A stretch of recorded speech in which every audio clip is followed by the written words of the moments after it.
Dr. Ji-hoon Bae sat in his office surrounded by books about warfare, hunting, and animal behavior. As Earth's military strategist and anthropologist, he had been given an impossible task: figure out how to fight aliens who had never lost a war. "The problem is, we are thinking like soldiers," he told Admiral Minsu during their meeting. "But the Vorthak are not soldiers. They are hunters. We need to think like hunters too." Admiral Minsu looked tired.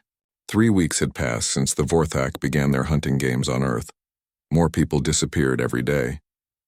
"What are you suggesting, Doctor?" "We study them the same way they study us," Ji-hoon replied. "We learn their patterns. We find their weaknesses, and then we become better hunters than they are."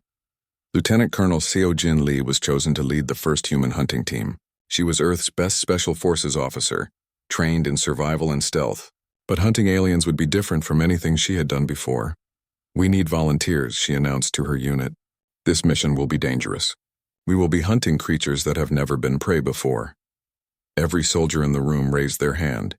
Seo-jin chose 12 of her best people. They would be the first humans to hunt the Vorthak instead of hiding from them. "Remember, we are not trying to win a battle. We are trying to learn how they think."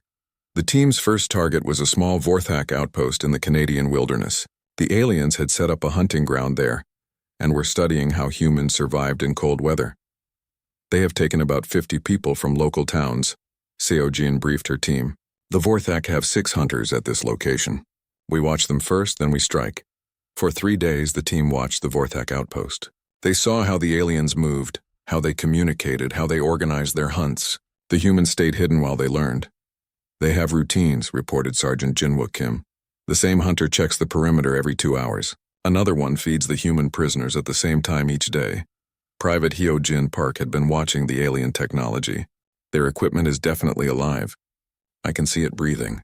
But it also seems to sleep at certain times." Seo-jin was most interested in how the Vorthak behaved around each other. "Look at their body language.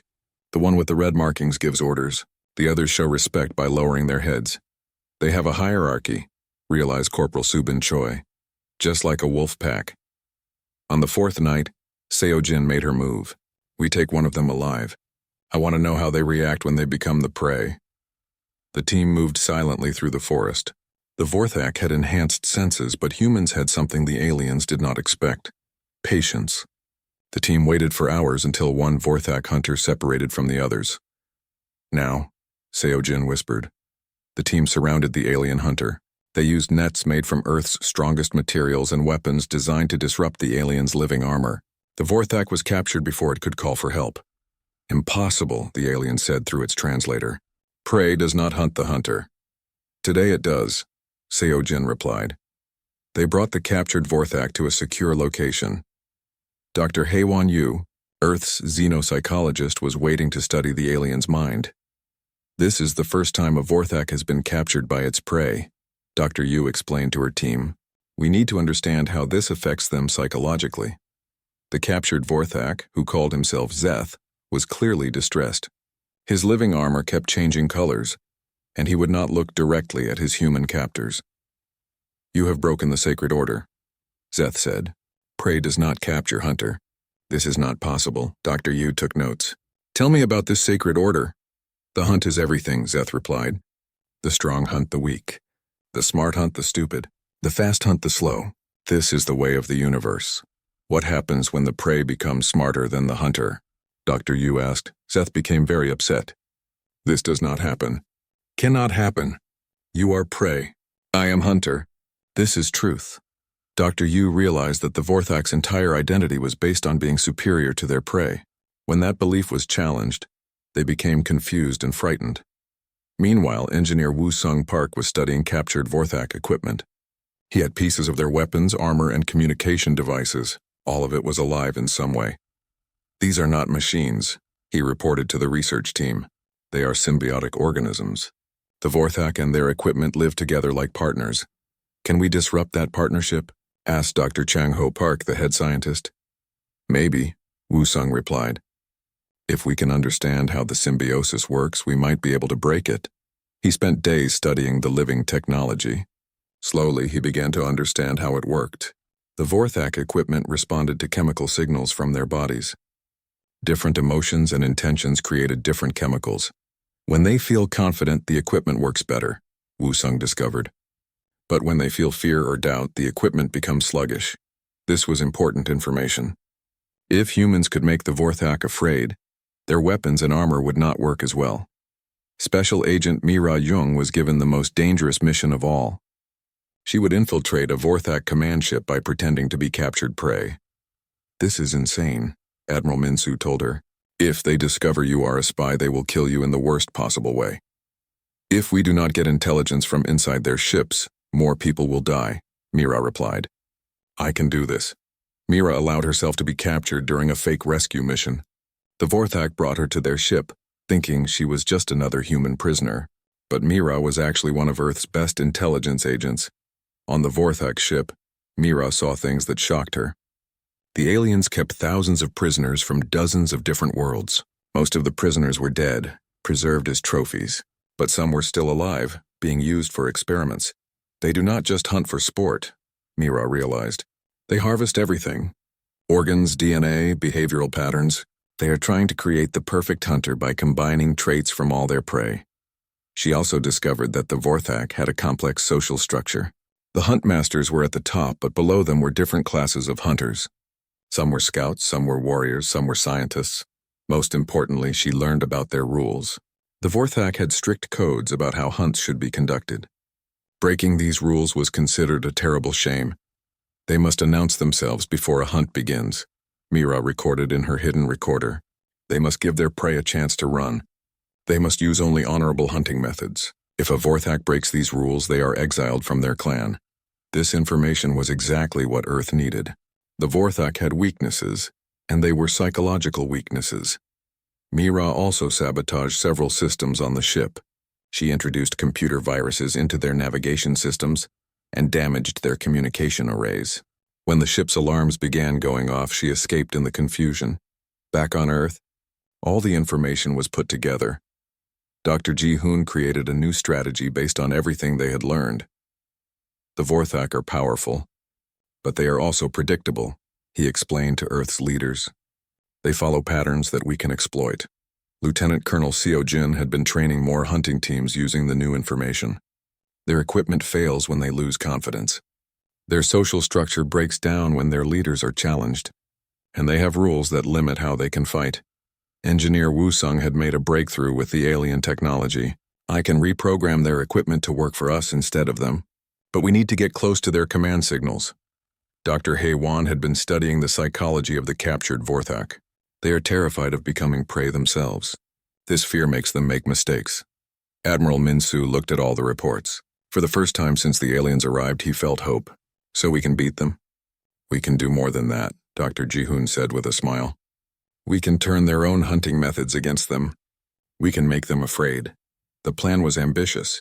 Instead of hiding from the Vorthak, Earth would send hunting teams to track and capture more aliens. Each capture would provide more intelligence and more alien technology to study. But we need to be careful, warned Dr. Song.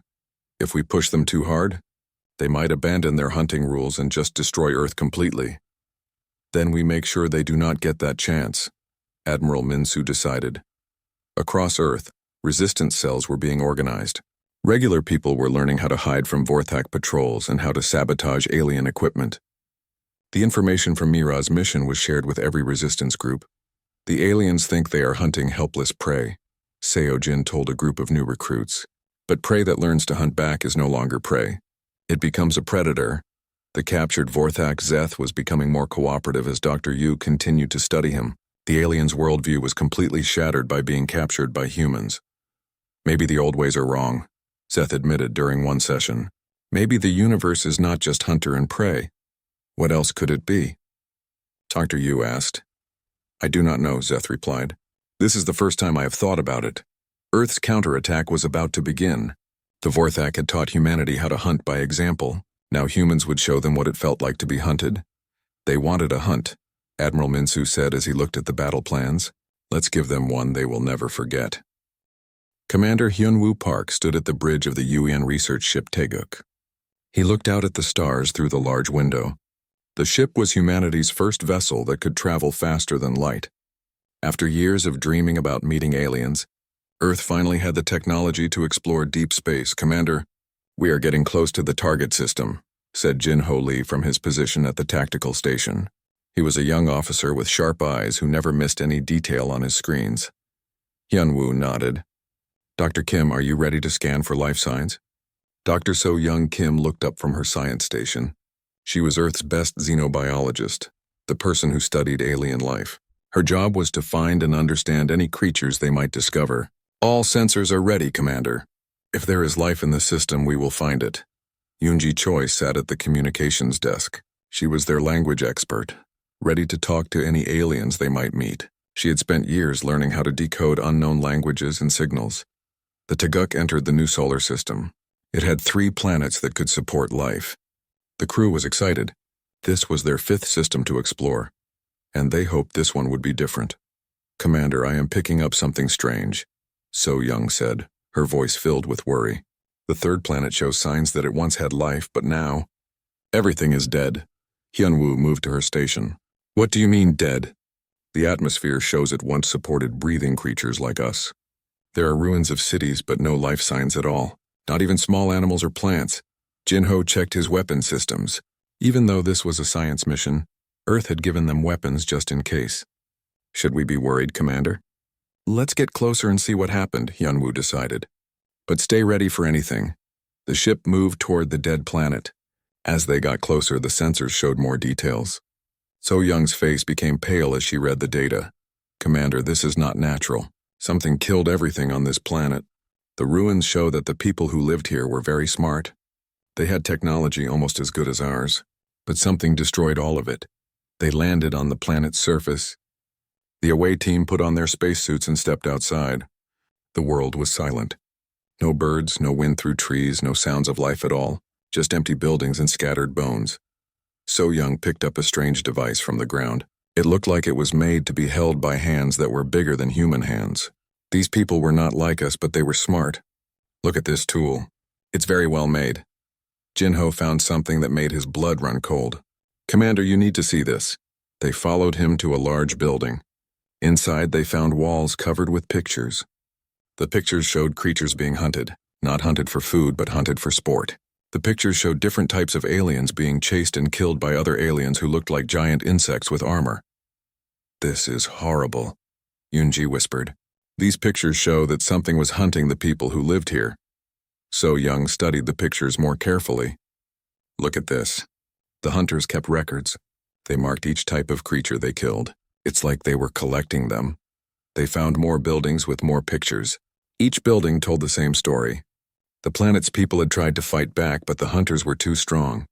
The hunters had better weapons and seemed to enjoy the killing. Commander, I found something, Yoonji called from across the ruins. She was standing next to a tall metal post with symbols on it. Can you read it? Hyun-woo asked. Yoonji worked on her translation device. After a few minutes, she looked up with fear in her eyes. It's a warning.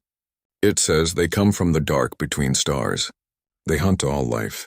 They take everything. No mercy for the prey. If you read this, run, hide. They will come for you too. The team spent 3 days on the dead planet. They found more evidence of the hunters. Large areas that looked like hunting grounds where different creatures had been kept like animals in a zoo.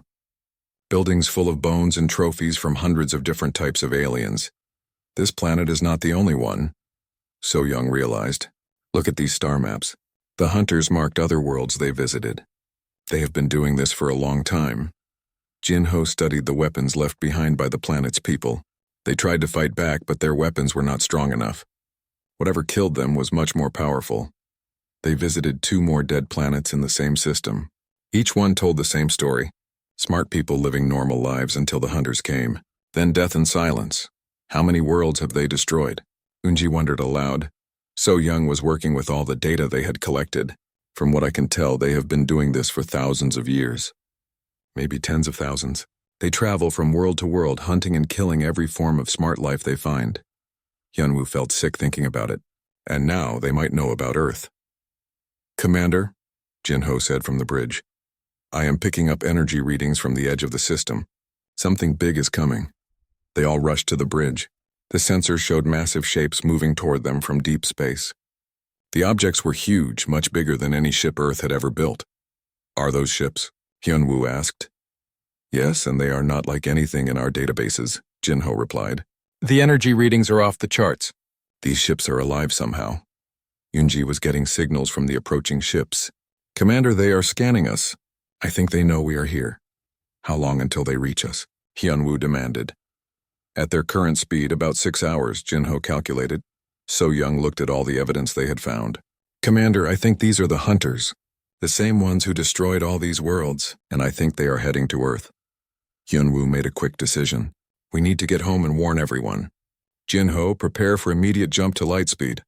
But Commander, if we leave now, we might lead them straight to Earth, Yunji pointed out.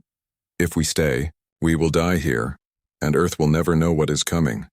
Hyunwoo replied. At least if we go back, we can prepare our people. The Taeguk jumped to lightspeed just as the alien ships reached the outer edge of the system. During the long trip home, the crew worked day and night to study everything they had learned. These hunters are not just killers, So Young explained to the others. They see hunting as something holy. It's their religion. They believe that by hunting and killing the smartest creatures in the galaxy, they become stronger. What does that mean for Earth? Jinho asked. So Young looked at him with worry. Earth has more different types of life than any world we have seen. Millions of species, and humans are good at surviving. I think that makes Earth the greatest prize these hunters have ever found. When they reached Earth, Hyunwoo immediately called Earth's leaders. He told them about the dead worlds and the hunters that were coming. Some people believed him, but others thought it was impossible. You are telling us that aliens are coming to hunt us? Asked one of the Earth leaders. Yes, Hyunwoo said simply. And based on what we saw, they have never lost. Yunji had been working on the alien signals they recorded. Commander, I have bad news. The hunter ships were not just in that one system.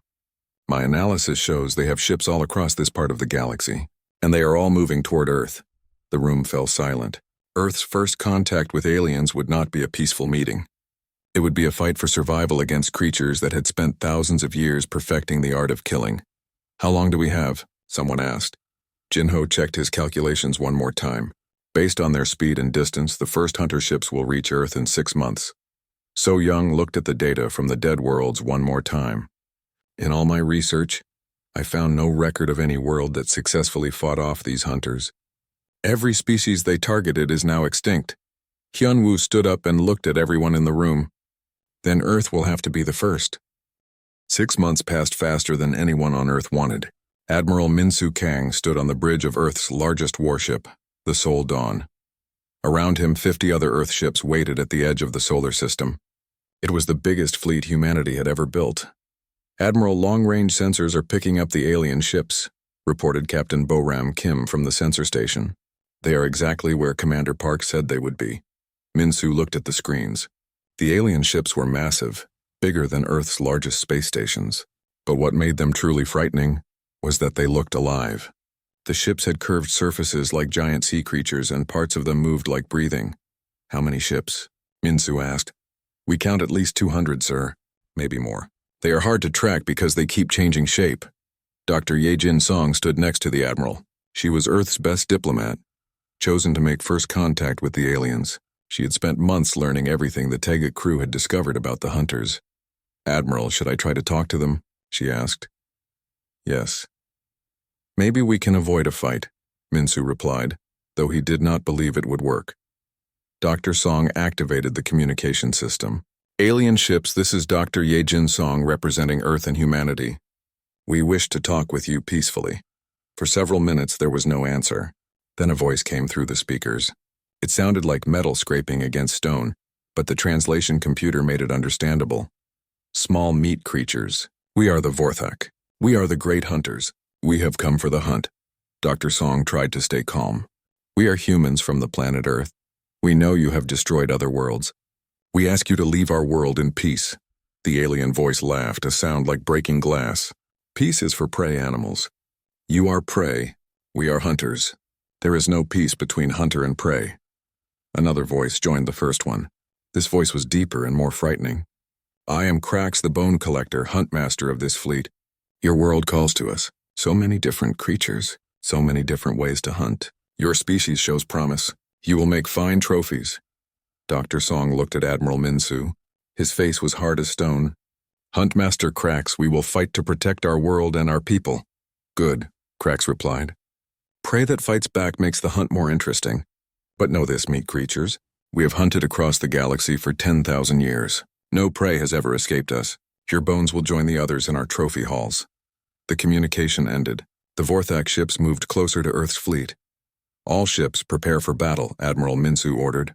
The fight was terrible. Earth's weapons hit the Vorthak ships, but the alien vessels healed themselves. The Vorthak weapons shot streams of living fire that ate through Earth's armor like acid. Captain Do-hyun Yoon commanded one of Earth's smaller ships. He watched as the aliens destroyed ship after ship.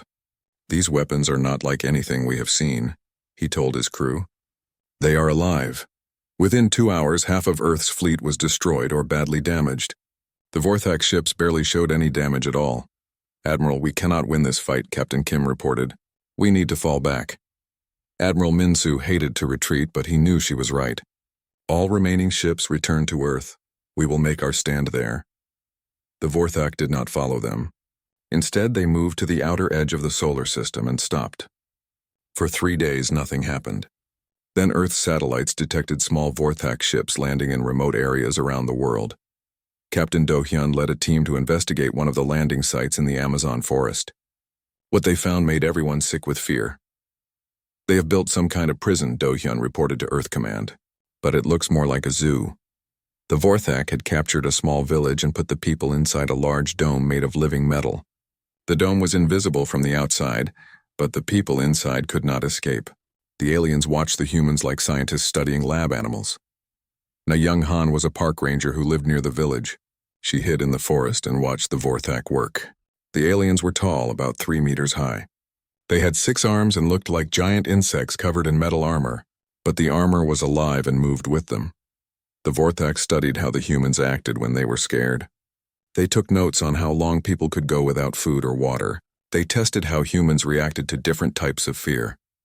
They are not just hunting us for sport, Na Young realized as she watched. They are studying us, learning everything about us before they start the real hunt. She managed to send a message to Earth's military before the Vorthak found her hiding place. They captured her and put her in the dome with the others. Inside the prison, Na Young met the village leader, an old man named Taemin. How long have we been here? She asked. 5 days, Taemin replied. They bring us food and water, but they watch everything we do. They seem most interested in the children. Na Young saw that the children were less afraid than the adults. They played games and tried to make the best of their situation. The Vorthak took many notes about this. They want to know how our young survive, she realized. They are learning how human families work. One of the Vorthak entered the dome. It spoke through a translation device. I am Hunter Vex. You will be moved to different areas for testing. The young ones will go to the learning grounds. The old ones will go to the endurance grounds. The strong ones will go to the fighting grounds. What happens in these places? Taemin asked. You will be hunted, Vex replied simply. Some of you may survive long enough to provide useful data. Most will not. This is the way of the hunt. Na Young felt anger growing inside her. These aliens saw humans as nothing more than animals to be studied and killed. We are not animals. We are people with families and dreams. Vex looked at her with its large black eyes. All prey says this. You are no different from the others we have hunted. You will break just as easily. That night, Na Young heard explosions in the distance. Captain Do-hyun's team was attacking the dome from the outside. The living metal began to weaken as Earth's new weapons hit it. Everyone stay together, Na Young shouted to the villagers. Help is coming. The dome cracked and fell apart. Captain Do-hyun and his soldiers ran inside. We need to move fast, he said. More Vorthak are coming. As they escaped through the forest, Na Young saw other domes in the distance. How many people have they taken? Too many, Do-hyun replied. They have set up these hunting grounds all over the world. Australia, Canada, Russia, Africa. Anywhere with few people and lots of space. They reached the rescue helicopters, but Vorthak flying creatures attacked them. The alien flyers looked like giant bats with metal claws. They moved faster than Earth's aircraft and could turn invisible. These are not just weapons, Do-hyun realized as he watched the creatures. They are trained animals. The Vorthak have turned hunting into a science. Back at Earth Command, Admiral Minsu read all the reports. The Vorthak were not trying to conquer Earth quickly. They were taking their time, studying humans like a scientist studies insects. They have done this before on hundreds of worlds, Dr. Song pointed out. They know exactly how to break down a species before they destroy it completely. More bad news came every day. The Vorthak had taken thousands of people from remote areas. They were building more and more hunting grounds. Worst of all, Earth's weapons seemed to have little effect on the alien technology. Their ships, their armor, their weapons, everything is alive, reported Dr. Chang Ho Park, Earth's lead scientist. We are fighting against biology, not just technology. Na-Young was brought to Earth Command to tell her story. She described everything she had seen in the Vorthak prison. They do not just want to kill us, she explained. They want to understand everything about us first. How we think, how we feel fear, how we try to survive. They are studying us so they can hunt us better. Admiral Min-Soo looked at all the data. The Vorthak had better technology, better weapons, and thousands of years of experience. Earth's normal military tactics were useless against them. We need a new way to fight, he decided. If they are studying us, then we need to study them too. Dr. Song had been thinking about the same thing. The Huntmaster Crack said something interesting. He called hunting a religion. Maybe we can use that against them. How? Min-Soo asked. Every religion has rules. If hunting is sacred to them, then there must be things they can do and things they cannot do. We need to learn those rules. Captain Do-hyun had brought back pieces of Vorthak technology from the rescue mission. Their equipment is alive, but it follows patterns. Maybe we can figure out how to disrupt those patterns. Na-Young looked at the alien devices. Even broken, they seemed to move slightly. What if we could turn their own weapons against them? Admiral Min-Soo made a decision that would change everything. We are going to do something the Vorthak do not expect. Instead of just trying to fight them, we are going to hunt them back. The room was quiet for a moment. Then Dr. Song smiled for the first time in months. They have spent so long being predators, they have forgotten what it feels like to be prey. Exactly, Min-Soo said. They think they know everything about hunting. But they have never been hunted by humans. They have never faced a species that refuses to give up. Outside, more Vorthak ships were arriving in Earth's solar system. The real hunt was about to begin. Admiral Ja-hyun Kim looked out at the massive fleet surrounding the Vorthak homeworld. Ships from 50 different species hung in space like a cloud of metal and light. After months of fighting, they had finally reached Vorathis, the heart of the Vorthak Empire. How many Vorthak are still on the planet? She asked her intelligence officer. About 10 million, replied Captain Sora Park. But most of them are not warriors. They are builders, scientists, and keepers of their trophy collections. The planet below was beautiful in a terrible way. Massive structures covered the surface like giant bones. These were the Vorthak's sacred hunting temples, where they displayed trophies from thousands of different worlds. Admiral, came a message from Strike Commander Sung-Ho Park on the planet's surface. You need to see what we found down here. Ja-hyun took a shuttle down to the planet. The temples were even more horrifying up close. Each building was dedicated to a different type of hunt. There was a temple for aquatic species, one for flying creatures, one for intelligent machines, and dozens of others. They kept everything, Sung-Ho said, as they walked through the largest temple. DNA samples, cultural artifacts, recordings of the last moments of entire civilizations. They turned genocide into art. In the center of the temple was a massive statue of a Vorthak hunter standing over piles of alien skulls. The statue's eyes seemed to follow them as they walked past. This is their holy place, Dr. In-Young Choi explained. She was leading Earth's xenobiology team on Vorathis. They believed that by collecting the essence of every species they hunted, they would become perfect predators. But something else was happening in the temples. Alien survivors were being found everywhere. Species that everyone thought were extinct were still alive, kept as living trophies in hidden chambers. We found over 1,000 different species, In-Young reported. Some of them have been prisoners here for centuries. Their descendants do not even remember what their homeworlds looked like. The liberation of these survivors was causing problems for the Vorthak. Their entire religion was based on being superior to other species. Seeing their former prey walking free in their sacred temples was destroying their faith. Many Vorthak are asking to have the hunting instincts removed from their biology, reported Dr. Chang Wook Nam, who was studying Vorthak psychology. They say they do not want to be predators anymore. Not all Vorthak felt this way. A group of the most fanatical hunters had barricaded themselves in the greatest temple of all. The Hall of Champions. This was where the Vorthak kept their most prized trophies and where their greatest hunt masters were buried. They have about 1,000 warriors with them, Sung Ho reported. They are demanding single combat with Earth's greatest champion. They think if they can win one final hunt, they can restore their honor. Admiral Ja-hyun considered the request. The Vorthak were beaten, but letting them keep some dignity might help with rebuilding the galaxy later.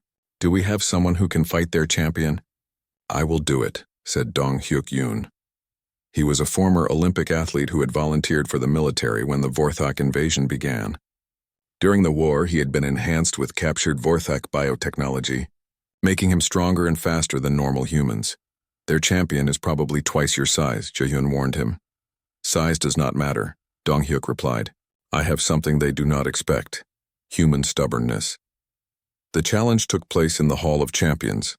Thousands of Vorthak gathered to watch, along with representatives from dozens of alien species. The Vorthak champion was a massive creature called Thane the World Killer. He had personally destroyed 3 entire planets during his hunting career. Small meat creature, Thane said to Dong Hyuk. I will add your skull to my collection. You can try, Dong Hyuk replied simply. The fight was brutal but brief. Thane was bigger and stronger, but Dong Hyuk was smarter and more determined. The human used the Vorthak's own enhanced reflexes against them, making them overcommit to attacks that left them vulnerable. When Thane fell defeated, the watching Vorthak did something no one expected. They cheered for the human champion. You fought with honor, their leader said to Dong Hyuk. We accept your victory. The age of the great hunt is over. With the last Vorthak resistance ended, the real work could begin. Humanity had become the dominant species in the galaxy, but they chose to use that power differently than the Vorthak had. We will not rule through fear, announced Ambassador Subin Han at the First Galactic Assembly. Representatives from hundreds of species had gathered on a neutral world to decide the future of the galaxy. The Vorthak showed us what happens when one species decides it is superior to all others, she continued. Humanity chooses a different path. We will be protectors, not predators. The first order of business was establishing the Galactic Preservation Council. This organization would work to restore species and worlds that had been damaged by the Vorthak's hunting campaigns. We have genetic samples of over 10,000 extinct species, reported Dr. In-young Choi. With the right technology, we can bring many of them back to life. The work was difficult and slow. Some worlds had been so damaged that they could not support life anymore. Others had ecosystems that were completely destroyed. But progress was being made. The Kel homeworld is showing signs of recovery, reported Captain Min Ho Jung, who was leading one of the restoration fleets. We have successfully reintroduced 12 species that the Vorthak drove to extinction. Not all the restoration work involved bringing species back from the dead. Many alien civilizations had survived the Vorthak hunts by hiding in remote parts of the galaxy. Now they were coming out of hiding to rebuild their worlds. The Zephyr people want to resettle their original homeworld, Ambassador Subin reported, but they are afraid the hunting grounds the Vorthak built there will attract other predators. Then we help them remove the hunting grounds, replied Admiral Ja-hyun. Every trace of Vorthak hunting culture gets wiped out. This created a problem: what to do with the Vorthak themselves. Many of them genuinely wanted to change, but others were struggling with their transformation from predator to prey. We could exile them to a remote world, suggested some of the alien representatives, or we could execute them for their crimes, suggested others. But humanity chose a third option. We will give them a chance to earn redemption, announced Dr. Chang Wook-nam, who had been put in charge of Vorthak rehabilitation. The program was controversial but effective. Vorthak who volunteered would have their hunting instincts surgically removed and be retrained to become protectors instead of predators. They would spend their lives helping to restore the worlds and species they had once destroyed. It is strange, said Krax, the former huntmaster who had become one of the first Vorthak to complete the program. I once measured my worth by how many creatures I could kill. Now I measure it by how many I can save. Krax had become a guide for the restoration teams. His knowledge of Vorthak hunting practices helped them find hidden trophy collections and secret hunting grounds across the galaxy. There are still dozens of worlds with Vorthak installations, he reported during one briefing. Many have automatic systems that are still hunting local wildlife. We need to shut them down before they cause more damage. The work continued for years.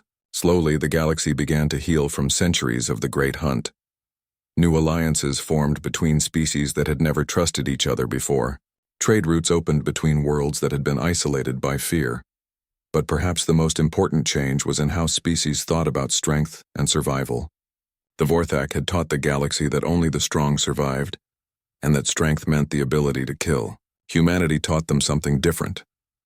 True strength is not about who you can kill, Ambassador Subin explained to a group of young aliens during a cultural exchange program. True strength is about who you can save and protect.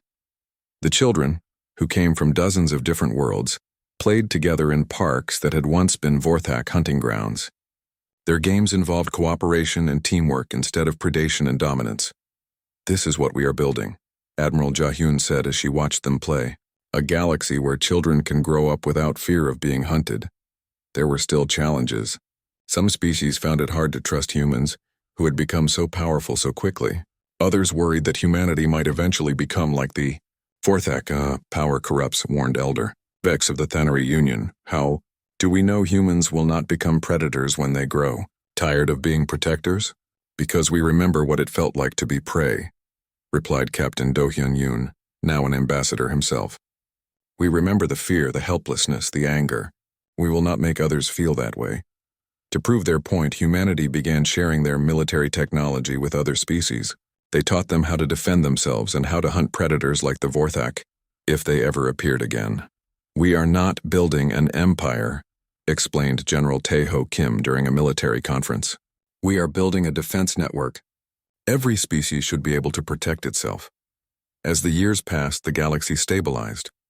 The Galactic Preservation Council became the most important organization in known space. Worlds that had been dead for centuries began to show signs of life again. "The restoration of Kelos Prime is complete," reported Dr. General Tae-ho Kim stood in the war room looking at a map of the world. Red marks showed where the Vorthak had set up their hunting grounds. Blue marks showed where human resistance groups were hiding. In 2 months, everything would change. "Operation Persistence begins tonight," he announced to the room full of officers. "We will not just fight the Vorthak. We will hunt them." The operation had 3 parts. First, human hunting teams would attack Vorthak outposts and capture more aliens for study. Second, resistance groups would sabotage Vorthak equipment using the techniques Mira Young had discovered. Third, Earth would broadcast evidence of Vorthak crimes to other alien species in the galaxy. Captain Kyung-mi Choi commanded the strike team assigned to the largest Vorthak mothership in orbit. Her job was the most dangerous. Board the alien ship and hunt the hunters in their own territory. "Remember," she told her team as they prepared for launch, "we are not going there to destroy the ship. We are going there to make them afraid. Fear will make them weak." The team used a captured Vorthak shuttle to approach the mothership. The alien vessel was enormous, over 5 kilometers long. It looked like a giant sea creature floating in space with parts that moved like it was breathing. "How many Vorthak are on that ship?" asked Sergeant Young-ho Lee. "Intelligence estimates about 3,000, Kyung-mi replied. "But we are not fighting all of them at once. We are hunting small groups." The team entered the mothership through a cargo bay. Inside, the ship was like a living cave. The walls curved and pulsed like the inside of a heart. Everything was dim and warm. "This place feels alive," whispered Corporal Hai-jin Park. "Because it is," Kyung-mi replied. "The ship is a living organism. The Vorthak live inside it like parasites." They moved through the ship's corridors using stealth technology borrowed from captured Vorthak equipment. The aliens had enhanced senses, but they were not expecting to be hunted inside their own ship. The first Vorthak they encountered was alone in what looked like a trophy room. The walls were covered with the heads of creatures from dozens of different worlds. The alien was polishing a human skull. "Now," Kyung-mi whispered. The team surrounded the Vorthak hunter. They used weapons that fired nets and electric shocks designed to disable the alien's living armor. "The hunter was captured in seconds. What is this?" the alien said through its translator. "Prey cannot be in the sacred ship." "We are not prey anymore," Kyung-mi replied. "We are hunters now." They tied up the alien and left it in the trophy room. But they did something that would terrify other Vorthak who found it later. They arranged the alien's body in the same pose as the dead trophies on the walls. "When they find this, they will understand," Kyung-mi explained to her team. They are no longer the only predators. The team moved deeper into the ship, hunting more aliens. Each time they captured a Vorthak, they left it displayed like a trophy. Fear began to spread through the ship as more hunters were found. Meanwhile, on Earth's surface, resistance groups were following Dr. Young-Soo Park's plan to contact other alien species. Using captured Vorthak communication equipment, they sent messages across the galaxy. "Attention all alien civilizations," the message said.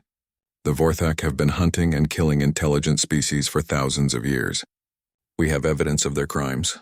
Earth is fighting back. Join us." The response was immediate. Dozens of alien species that had been hiding from the Vorthak sent replies. They had all lost worlds and people to the hunters. "We thought we were alone," said a message from the Keth Alliance. "We have been hiding for 500 years. If Earth can fight the Vorthak, we will help." More alien fleets began moving toward Earth's solar system, not to attack but to help. The Vorthak had made enemies across the galaxy, and now those enemies were uniting. Commander Hyun-Jun Song led a special mission to capture Huntmaster Krax alive. This was extremely dangerous because Krax was the most skilled hunter in the Vorthak fleet. But if they could capture him, they would deal a devastating blow to Vorthak morale. "Krax is on a hunting expedition in the Amazon," intelligence reported. "He has only 20 other hunters with him. This might be our only chance." Hyun-Jun's team spent a week tracking Krax through the jungle. The Huntmaster was hunting the most dangerous prey he could find: human Special Forces soldiers who had been dropped in the jungle as bait. "He does not know that we are hunting him while he hunts them," Hyun-Jun said to his team. "The soldiers in the jungle are volunteers. Their job is to keep Krax distracted while we move into position." The trap worked perfectly. While Krax focused on hunting the soldiers, Hyun-Jun's team surrounded his position. They used the same techniques the Vorthak used: patience, stealth, and superior knowledge of their prey. "Huntmaster Krax," Hyun-Jun called out when they had the alien surrounded. "You are now the prey." Krax turned to see human soldiers pointing weapons at him from all directions. His living armor tried to activate defensive systems, but the humans had learned how to jam Vorthak equipment. "This is not possible," Krax said. "I am the greatest hunter in the galaxy. Prey does not capture me." "Today it does," Hyun-Jun replied. The capture of Krax sent shockwaves through the entire Vorthak fleet. Huntmasters were supposed to be invincible. If humans could capture Krax, no Vorthak was safe. Cyber warfare specialist Dae-Som Lee had been working on the most devastating attack of all. She had figured out how to hack into the Vorthak's biological network and turn their own hunting preserves into traps.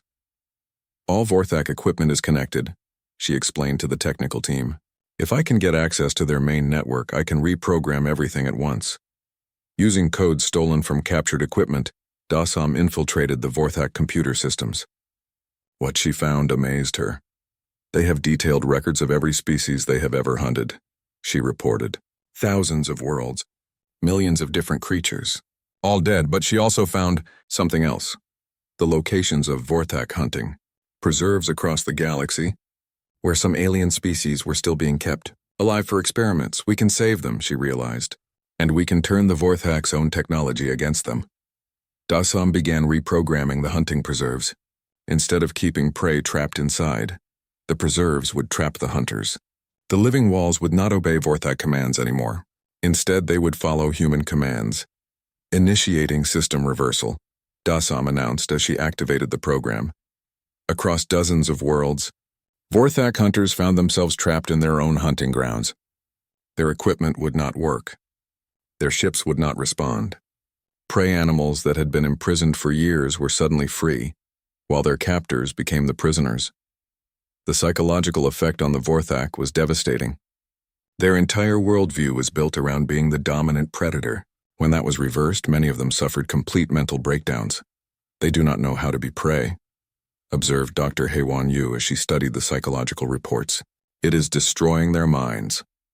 Back on the captured mothership, Captain Kyung-mi's team had taken control of the ship's communication center. They sent a message to all Vorthak ships in the system. "This is Captain Kyung-mi Choi of Earth," the message said. "Your mothership is under human control. Your Huntmaster is our prisoner. Your hunting preserves are now our hunting grounds. You are no longer the predators. We are."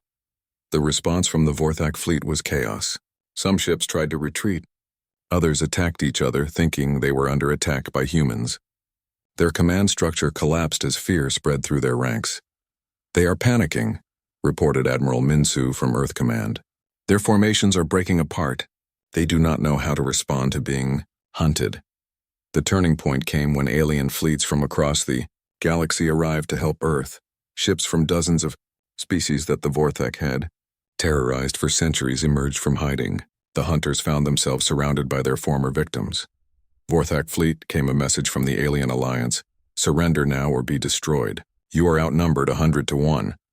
But the most devastating blow was yet to come. Dr. Young-Soo had been studying Vorthak culture and religion. He discovered that the Vorthak believed their hunting was blessed by their gods. If they ever became prey themselves, it would prove their gods had abandoned them. "We need to broadcast this across their fleet," he told Earth Command.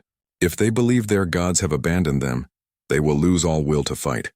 The broadcast went out to every Vorthak ship. "Your gods have judged you. You who hunted the innocent are now hunted yourselves. Your sacred hunt is over. You are no longer the chosen predators. Earth and its allies are the new apex species." The effect was immediate. Thousands of Vorthak surrendered rather than continue fighting. Others fled toward the edge of the galaxy. The few who tried to keep fighting found their equipment failing as their confidence collapsed. Hunt Master Krax, still a prisoner, watched the defeat of his people with amazement. "How did weak prey become strong hunters?" he asked Hyunjun. "We learned from you," Hyunjun replied. "You taught us how to hunt. But you forgot the most important lesson. Every hunter can become prey." "What happens to us now?" Krax asked. Hyunjun looked out at the stars where alien ships from dozens of species were celebrating their freedom. "That depends on what you choose.